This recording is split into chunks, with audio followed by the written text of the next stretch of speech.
ಸಾಂಸ್ಕೃತಿಕ ಕಾರ್ಯಕ್ರಮಗಳು ಇವೆಲ್ಲವೂ ಕೂಡ ಉದ್ಘಾಟನೆ ಆಗ್ತದೆ. ಮತ್ತು ಸಿನಿಮಾ ಉತ್ಸವ, ಸಾಹಿತ್ಯ ಕವಿಗೋಷ್ಠಿ ಇವೆಲ್ಲವೂ ಕೂಡ ನಡೀತದೆ.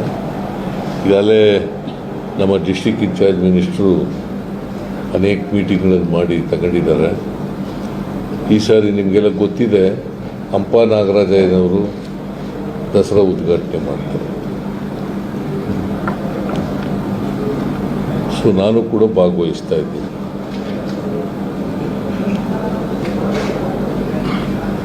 ಸೊ ಒಟ್ಟಾರೆಯಾಗಿ ದಸರಾ ಈ ಸಾರಿ ಭಾಳ ಚೆನ್ನಾಗಿ ಆಗಬೇಕು, ಜನರ ಉತ್ಸವದ ರೀತಿ ಆಗಬೇಕು,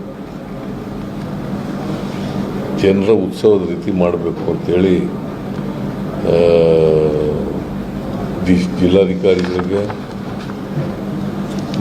ಪೊಲೀಸ್ನವ್ರಿಗೆ, ಮತ್ತು ಪ್ರವಾಸೋದ್ಯಮ ಇಲಾಖೆಯವ್ರಿಗೆ, ಮತ್ತು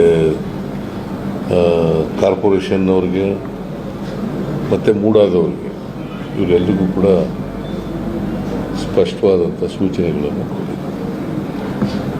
ಸೊ